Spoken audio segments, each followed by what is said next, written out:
Hello all, welcome to బాబాయ్ అబ్బాయి ముచ్చట్లు.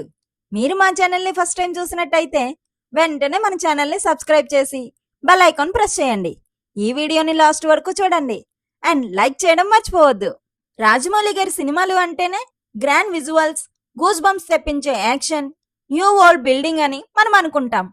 కానీ ఆ గ్రాండ్యూర్ వెనుక ఒక స్ట్రాంగ్ ఎమోషన్ కూడా ఉంటుంది.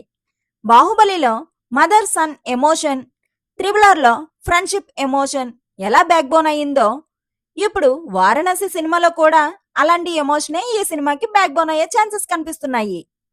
వారణాసి సినిమా గురించి ఇప్పటి వరకు మనం action, adventure, mythology, fantasy, time travel అని వింటూనే ఉన్నాం. కానీ ఈ సినిమాకి అసలైన కోర్ పాయింట్ ఏంటంటే ఫాదర్ అండ్ సన్ ఎమోషన్ అని తెలుస్తుంది. రీసెంట్ గా రాజమౌళి గారు యాన్సీ ఇంటర్నేషనల్ యానిమేషన్ ఫెస్టివల్లో వారణాసి గురించి మాట్లాడుతూ, ఈ సినిమాలో ఆఫ్రికా అడవుల్లో ఉండే వైల్డ్నెస్, అంటార్టికా మంచు పర్వతాల చల్లదనం, Ramayanam references, fantasy, science fiction, action, adventure అన్నీ ఉంటాయి అని చెప్పారు. కానీ వాటికన్నా ముఖ్యంగా తండ్రి కొడుకుల మధ్య ఉండే బంధం, ఎమోషన్స్ ఈ కథకు మూలం అని క్లారిటీ ఇచ్చారు. అదే పాయింట్ ఇప్పుడు చాలా ఇంట్రెస్టింగ్గా అనిపిస్తుంది. ఎందుకంటే ఈ సినిమాలో మహేష్ బాబుతో పాటు ప్రకాష్ రాజ్ కూడా ఉన్నారు.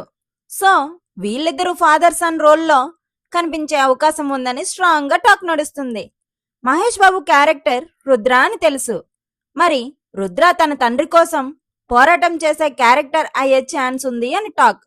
నాకైతే ఈ పాయింట్ చాలా ఎక్సైటింగ్ గా ఉంది. ఎందుకంటే రాజమౌళి ఫ్యాంటసీని కూడా ఎమోషన్తో కనెక్ట్ చేస్తే ఆ ఇంపాక్ట్ వేరే లెవెల్లో ఉంటుంది. ఒక పక్కన మైథాలజీ రెఫరెన్సెస్, ఇంకో పక్కన టైం ట్రావెల్, మధ్యలో ఫాదర్ సన్ ఎమోషనల్ కాన్ఫ్లిక్ట్. ఇది కరెక్ట్ గా వర్క్ అయితే వారణాసి జస్ట్ విజువల్ స్పెక్టాకిల్ గా కాకుండా ఎమోషనల్ గా కూడా హెవీగా కనెక్ట్ అయ్యే సినిమా అవుతుంది.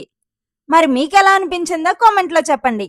మన బాబాయ్ అబ్బాయి ముచ్చట్లు ఛానల్ని సబ్స్క్రైబ్ చేయడం మర్చిపోకండి. మళ్ళీ కలుద్దాం. Bye bye.